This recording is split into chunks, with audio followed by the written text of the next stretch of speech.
Morning everyone, welcome back to our channel.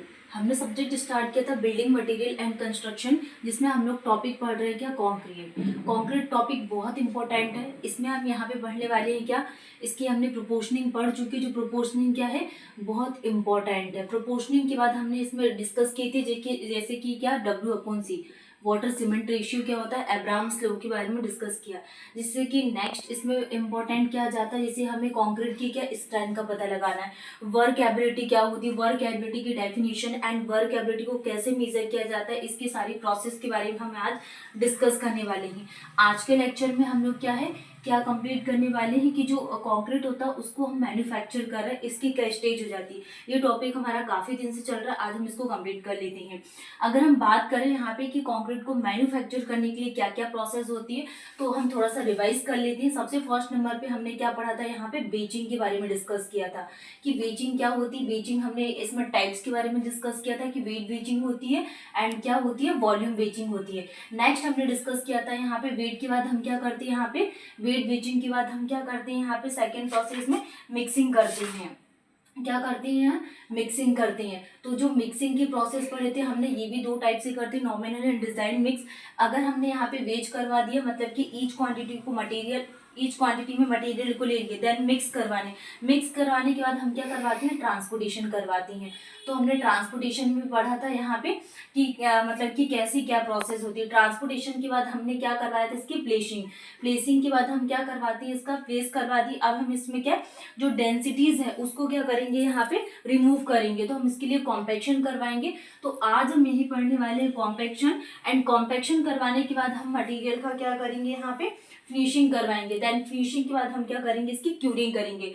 तो हमारे पास यहाँ पे 3 मेथड्स और रिमेनिंग बची हुई है। ओके, तो आज के इस लेक्चर में हम लोग डिस्कस करने वाले हैं कॉम्पैक्शन क्या क्या होता है।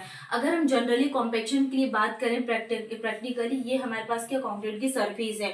अगर इसमें हम लोड लगाते जाएंगे तो इसमें से जो ईयर है, ईयर उसमें प्रेजेंट है कंक्रीट में, तो ईयर क्या होंगे, रिमूव्ड होंगे। मतलब कि इंट्रैप्ड ईयर का रिमूव होना या फिर डेंसिटी में कमी आना क्या कहलाता है, कॉम्पैक्शन कहलाता है। कॉम्पैक्शन को हिंदी में संघनन बोला जाता है। ओके, तो अगर हम इसकी एक्चुअल डेफिनेशन देख लेते हैं, the process of removal of entrapped air, मतलब कि हमारे पास कंक्रीट में जो भी ईयर उसमें प्रेजेंट है, जो भी ईयर उसमें इंट्रैप्ड है, उसका रिमूवल हो रहा, this is called compaction. Okay, second हम बात करेंगे कि uniform placement of concrete to form of homogeneous dense mass. Homogeneous का मतलब क्या होता है, अगर हमारे पास मटेरियल है सेम क्वांटिटी में प्रेजेंट है, तो ये क्या, यूनिफॉर्म प्लेसमेंट करवा रहे हैं हम कंक्रीट का, वो भी होमोजीनियस डेंस मास में। अगर हम इसमें बात करें, हमने जो ईयर को रिमूव करवाया, ये कितने परसेंट तक इसमें प्रेजेंट रहता है, the presence of even 5% to 10% voids in harden concrete left. जो हार्डन कंक्रीट होता है उसमें कितने वॉइड्स प्रेजेंट होते हैं, 5% to 10% वॉइड्स। नेक्स्ट हम बात करेंगे concrete left due to incomplete penetration. अगर हमारे पास जो इनकम्प्लीट कॉम्पैक्शन हुआ है, कॉम्पैक्शन अगर कंप्लीट नहीं है, तो इसका रिजल्ट क्या आएगा, तो मतलब कि इसकी जो कंप्रेसिव स्ट्रेंथ रहेगी, कंप्रेसिव स्ट्रेंथ क्या होगी, हम इसमें ये जो लोड लगाते जाएंगे, जैसे कि ये क्या है, मार्कर है। अगर हम इसमें बोर्ड में क्या लोड लगा रहे हैं, तो मतलब ये अंदर की साइड लोड लग रहा है, तो इस प्रोसेस को हम क्या कहते हैं, कंप्रेसिव स्ट्रेंथ या फिर कंप्रेसिव लोड। मतलब कि इसमें क्या आ रही है, कमी आ रही है, वो भी कितने परसेंट, 30 से 60%। तो in decrease in compressive strength by about 30% to 60%। Next हम यहाँ पे बात करेंगे कि कॉम्पैक्शन में हम क्या यूज करते हैं, सरफेस वाइब्रेटर्स का यूज करते हैं। And surface vibrator is also called screed board vibrator. तो सरफेस को ही हम क्या कहते हैं, स्क्रीड बोर्ड वाइब्रेटर।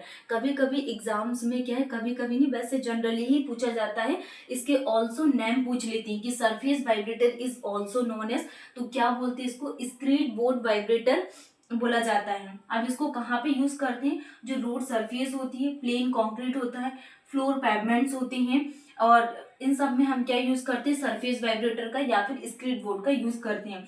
डेप्थ कितनी रखते हैं इसमें, 15 से 20 सेंटीमीटर की क्या रहती है, डेप्थ रहती है। नेक्स्ट हम बात करेंगे कि एक्सटर्नल वाइब्रेटर्स क्या होती हैं। तो जो एक्सटर्नल वाइब्रेटर्स होती हैं, इसको कहाँ पे यूज करते हैं, only when the section is thin in heavenly reinforce penetration of penetration of needle vibrator not possible. इसमें जो पेनेट्रेशन ऑफ नीडल वाइब्रेटर रहता है वो पॉसिबल नहीं रहता अगर हमारे पास सेक्शन बहुत ज़्यादा थिन है या फिर हेविली रेनफोर्स है, तो हम वहाँ पे एक्सटर्नल वाइब्रेटर्स का यूज़ करेंगे। इसमें एक और प्रोसेस है वो हम लोग और डिस्कस कर लेते हैं। नेक्स्ट हम लोग बात करने वाले हैं, हमारा इसी टॉपिक में बचा हुआ है क्या, इंटरनल या फिर नीडल वाइब्रेटर क्या होता है। तो ये बहुत इफेक्टिव होता है, very effective for mass concreting. Mass concreting क्या होती है, जैसे कि वर्न जो इंडस्ट्रीज वगैरह है ये वर्न हो जाती है, तो उसको क्या कहते हैं, मास कॉन्क्रीटिंग। तो मास कॉन्क्रीटिंग के लिए हम कौन से वाइब्रेटर्स का यूज़ करते हैं, इंटरनल वाइब्रेटर्स का यूज़ करते हैं। Using a mechanical vibrator a concrete of about 5 centimetre slum can be place compaction. Compaction के लिए हम 5 सेंटीमीटर स्लम को क्या करते हैं, प्लेस करते हैं मच हायर कंसिस्टेंसी से 12 सेंटीमीटर स्लम। तो ये क्या कहलाता है, इंटरनल या फिर वाइब्रेटर्स इसको बोला जाता है। नेक्स्ट हम लोग बात करने वाले फिनिशिंग के बारे में कि फिनिशिंग क्या होती है। फिनिशिंग के बाद हम यहाँ पे क्यूरिंग के प्रोसेस को डिस्कस करेंगे। नेक्स्ट हम लोग बात करने वाली फिनिशिंग के बारे में। अभी हमने क्या बेचिंग पढ़ ली, बेचिंग के बाद हमने क्या देखा था, मिक्सिंग। मिक्सिंग के बाद हमने ट्रांसपोर्टेशन करवाया, प्लेसिंग करवाया, प्लेसिंग के बाद हमने कॉम्पैक्शन एंड कॉम्पैक्शन के बाद हमारी प्रोसेस है क्या, फिनिशिंग। फिनिशिंग के बाद लास्ट प्रोसेस बचेगी क्या, क्यूरिंग। ठीक है, तो अभी हम यहाँ पे फिनिशिंग के बारे में डिस्कस करते हैं। तो फिनिशिंग क्या होती है, लेबलिंग और smoothing of top surface of fresh place concrete. अगर हमारे पास ये कोई सरफेस है या फिर रोड है, अगर हमने यहाँ पे कॉन्क्रीट को क्या प्लेस करवाया, तो इसकी ये जो टॉप सरफेस है ऊपर की, इसमें क्या कर रहे हैं, यहाँ पे लेबलिंग या फिर स्मूथिंग को हम प्रोवाइड कर रहे हैं। तो इस प्रोसेस को हम क्या कहते हैं, फिनिशिंग। लेबलिंग और smoothing of top surface of freshly place concrete. अगर हम इसमें बात करें ये किसके थ्रू डन होती है, तो स्क्रीडिंग के थ्रू डन होती है, फ्लोटिंग एंड ट्रोवेलिंग। तो done by screeding, floating and troweling. ठीक है, ये इंपॉर्टेंट है, स्क्रीडिंग किसके थ्रू डन होती है, डायरेक्टली क्वेश्चंस पूछ लेंगे। अब हम बात करने वाले हैं कि जो स्क्रीडिंग है, स्क्रीडिंग होती क्या है। स्क्रीडिंग के बारे में बात करें तो ये वो प्रोसेस है striking off the excess concrete. जो एक्सेस कॉन्क्रीट होता है उसका क्या, स्ट्राइकिंग ऑफ करवाने की प्रोसेस को हम क्या कहते हैं, स्क्रीडिंग कहते हैं। फ्लोटिंग क्या होती है, फिनिशिंग में ही हमारे पास पॉइंट्स आ जाते हैं कि स्क्रीडिंग एंड फ्लोटिंग। तो फ्लोटिंग क्या प्रोसेस होती है, consist of removing the irregularities on the surface of concrete done by wooden float. मतलब कि कॉन्क्रीट की सरफेस के ऊपर जो भी इरेगुलरिटीज है उसको रिमूव करवाने वाली प्रोसेस को हम फ्लोटिंग बोलते हैं। नेक्स्ट हम लोग यहाँ पे ट्रोवेलिंग के लिए बात करने वाले हैं कि ट्रोवेलिंग क्या होती है, जो फाइनल ऑपरेशन ऑफ फिनिशिंग होता है उसको हम क्या कहते हैं, ट्रोवेलिंग। और ये क्या, it gives a very smooth finish, और ये बहुत स्मूथ फिनिश सरफेस प्रदान करता है कौन, ट्रोवेलिंग। नेक्स्ट हम यहाँ पे क्यूरिंग प्रोसेस के बारे में पढ़ने वाले। क्यूरिंग प्रोसेस क्या होती है, ये बहुत इंपॉर्टेंट है, इसको हम यहाँ पे साथ में डिस्कस करते हैं। नेक्स्ट हम यहाँ पे हमारी प्रोसेस बची थी, क्यूरिंग क्या होती है। तो क्यूरिंग के बारे में हम लोग डिस्कस करेंगे। जैसा कि क्यूरिंग के लिए हम जो IS कोड यूज़ करते हैं, एज पर IS 456, the process of preventing the loss of moisture from the concrete. मतलब कि कॉन्क्रीट की सरफेस से मॉइस्चर को रिमूव करने की प्रोसेस को हम क्या कहते हैं, क्यूरिंग कहते हैं। ठीक है, नेक्स्ट हम लोग बात करेंगे, the test sample should be stored in a place free from vibrations. ठीक है, और अगर हम बात करें इसमें, जैसे कि moist air of at least 90% relative humidity at a temperature of 27 degree ±2 degree Celsius from a 24 hour ±half hour from the time of addition of water to dry ingredient. ठीक है, तो कॉन्क्रीट की प्रोसेस क्या है, ये कहना क्या चाह रहा है, हम ये चीज़ समझते हैं। जैसा कि हम यहाँ पे क्यूरिंग के लिए बात करेंगे, हमारे पास सीमेंट होती है जैसे कि रैपिड हार्डनिंग सीमेंट। तो जो रैपिड हार्डनिंग सीमेंट होती है इसके लिए क्यूरिंग पीरियड कितना प्रोवाइडेड किया जाता है, रैपिड हार्डनिंग सीमेंट के लिए 3 to 7 डेज का क्यूरिंग पीरियड प्रोवाइड करते हैं। अगर OPC के लिए बात करें, ये बहुत इंपॉर्टेंट है, डायरेक्टली पूछ लेगा कि रैपिड हार्डनिंग सीमेंट के लिए क्यूरिंग पीरियड कितना लिया जाता है, तो कितना आप बताओगे, 3 to 7 डेज। एंड OPC के लिए कितना आ जाएगा, ओनली 7 दिन। लो हीट सीमेंट के लिए बात करेंगे तो मच लॉन्गर टाइम पीरियड रहता है इसमें, लो हीट सीमेंट के लिए लॉन्गर टाइम पीरियड रहता है। ठीक है, एंड क्यूरिंग की प्रोसेस में क्या होती है, loss of moisture from the concrete. मतलब कि कॉन्क्रीट की प्रोसेस से क्या मॉइस्चर का लॉस होना ही क्या कहलाता है, क्यूरिंग। और इसमें हम क्या करते हैं, एक टेस्ट सैंपल का यूज़ करते हैं और उसमें हम स्टोर करते हैं इन अ प्लेस और फ्री फ्रॉम वाइब्रेशंस, उसको वाइब्रेशन से फ्री फॉर्म करवाते हैं। और जो मॉइस्ट एयर होती है एटलीस्ट वो 90% और जो रिलेटिव ह्यूमिडिटी रहती है और temperature 27 degree Celsius ±2 degree Celsius, वो भी ओनली 24 घंटे के अंदर ±1/2 hour from the time of addition of water to dry ingredient. ठीक है, ये प्रोसेस को हमने यहाँ पे डिस्कस कर लिए हैं और कुछ मेथड्स है वो हम लोग और देख लेते हैं।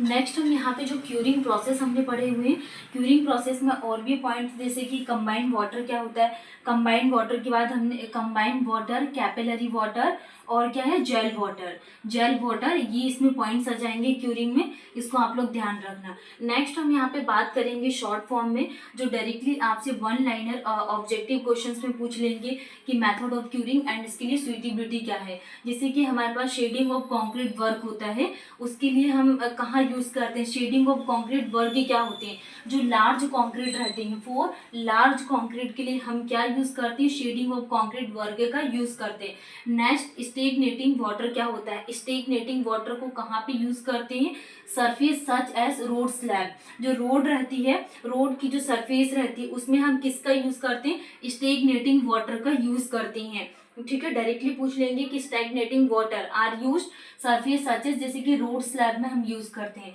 नेक्स्ट हम यहाँ पे गनी बैग के लिए बात करें कि गनी बैग का यूज कैसे किया जाता है, स्ट्रक्चरल कंक्रीट के लिए किया जाता है। जैसे कि जो बिल्डिंग्स वगैरह होती है हमारे लिए रेसिडेंशियल, तो स्ट्रक्चरल कंक्रीट में हम गनी बैग का यूज करते हैं। गनी बैग जनरली होता कैसे है, जैसे कि ये पानी वाला जो पाइप होता है उससे हम लोग क्या करते हैं, पानी आता है वैसे जिसे हम क्यूरिंग करेंगे, जैसे दीवार हो गया रोड की सरफेस में, तो वही क्या होता है, गनी बैग होता है। मैं इसको आपको पिक्चर्स के फॉर्म में दिखा भी दूंगी। स्ट्रक्चरल कंक्रीट भी हम यूज करते हैं। स्प्रिंकलिंग ऑफ वाटर क्या होता है, vertical surface. Sprinkling of water क्या होता है, वर्टिकल सरफेस। अब स्प्रिंकलिंग क्या होता है ये भी मैं आपको पिक्चर्स के फॉर्म में दिखा दूंगी।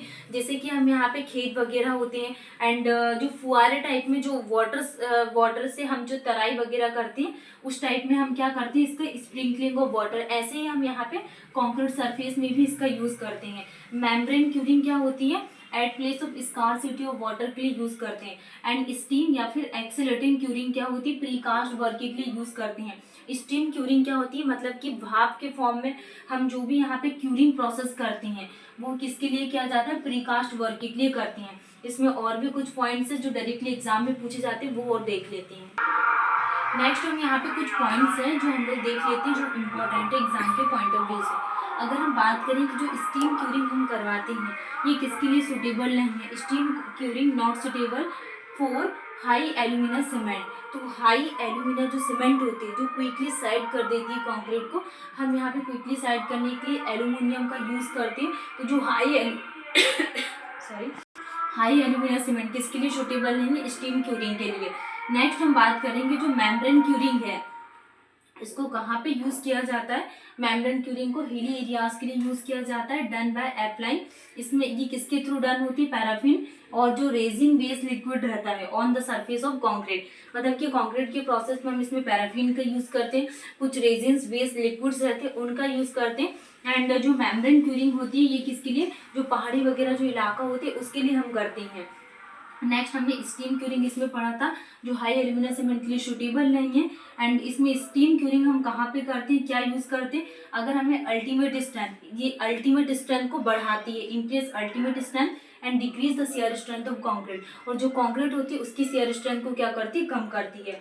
Concrete heated bye steam eight, जो अगर हम स्टीम क्यूरिंग कर रहे हैं तो जो कंक्रीट को हीट करना पड़ेगा कितने डिग्री सेल्सियस या फिर कितने टेम्परेचर में, 93 डिग्री सेल्सियस में, आइदर एट लेस और इंक्रीज द प्रेशर, या तो ये रिड्यूस करेगी या तो इंक्रीज करेगी प्रेशर को।